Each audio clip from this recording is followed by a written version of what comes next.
ក្នុងប្រវត្តិសាស្ត្រ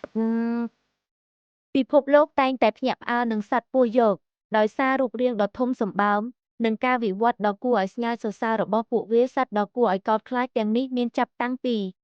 1. ពស់ថ្លាន់ញឹក Reticulated python ជាពស់ថ្លាន់យក្សមកពីព្រៃទឹកភ្លៀងអាស៊ីអាគ្នេយ៍អាចមានទម្ងន់លើសពី95 គីឡូក្រាមមកយោងតាម BBC Science Focus វាបានកាន់កំណត់ត្រាជាពស់មានជីវិតវែងជាងគេមានប្រវែង10ម៉ែត្រ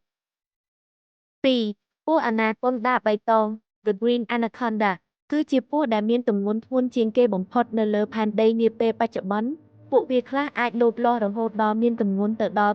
250 គីឡូក្រាមនិងមានប្រវែងជិត9ម៉ែត្រឯណោះ 3. ពស់អាណាកុនដាបៃតងភាគខាងជើងមានប្រភពដើមមកពីតំបន់អាម៉ាហ្សូនភាគខាងជើងនិងរស់នៅក្នុងបរិស្ថានទឹកពស់ប្រភេទនេះមានប្រវែងរហូតដល់ប្រហែល3ម៉ែត្រនិងមានទម្ងន់ធ្ងន់រហូតដល់ប្រហែល3ម៉ែត្រនិងមានទម្ងន់ធ្ងន់រហូតដល់ទៅ200 គីឡូក្រាមមក 4. ពស់ថ្លាន់ពូមែកជាប្រភេទពស់ដែលសម្លាប់ចំណីដោយការរឹត Constrictor វាមានប្រភពដើមមកពីប្រទេសឥណ្ឌា ប៉ាគីស្ថាន នេប៉ាល់ និងតំបន់ឥណ្ឌូចិនហើយអាចលូតលាស់មានប្រវែងរហូតដល់ទៅ5ម៉ែត្រ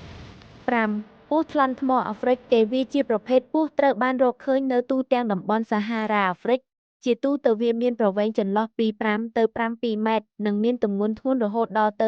160 គីឡូក្រាម 6. ពស់ថ្លាន់អាមេទីសាំគឺជាពស់វែងជាងគេលើโลกនិងជាពស់ធំបំផុតលំដាប់ទី2ក្នុងចំណោមប្រភេទពស់រស់នៅលើដើមឈើមានប្រវែងដល់5.5ម៉ែត្រវាមានទម្ងន់ខ្លួនប្រហែល70 គីឡូក្រាម 7. ពស់ថ្លាន់ឥណ្ឌាពស់ប្រភេទនេះអាចលូតលាស់បានប្រវែងអតិបរមារហូតដល់ទៅ6ម៉ែត្រនិងមានទម្ងន់ប្រហែល95 គីឡូក្រាមមក 8. ពស់ថ្លាន់បូអាគូបាពស់គ្មានពិសុបប្រភេទនេះអាចលូតលាស់មានប្រវែងរហូតដល់ទៅ6ម៉ែត្រដែលធ្វើឲ្យវាក្លាយជាពស់ថ្លាន់បូអាមានទំហំធំបំផុតនៅក្នុងតំបន់ដីកោះអង់ទីឡូ 9. ពស់ថ្លាន់ស្ក្រាប់អូស្ត្រាលីពស់ប្រភេទនេះមានប្រភពដើមមកពីតំបន់ព្រៃភាគខាងជើងនៃប្រទេសអូស្ត្រាលីរដ្ឋ Queensland វាអាចលូតលាស់មានប្រវែងរហូតដល់ប្រហែល5ម៉ែត្រ 10.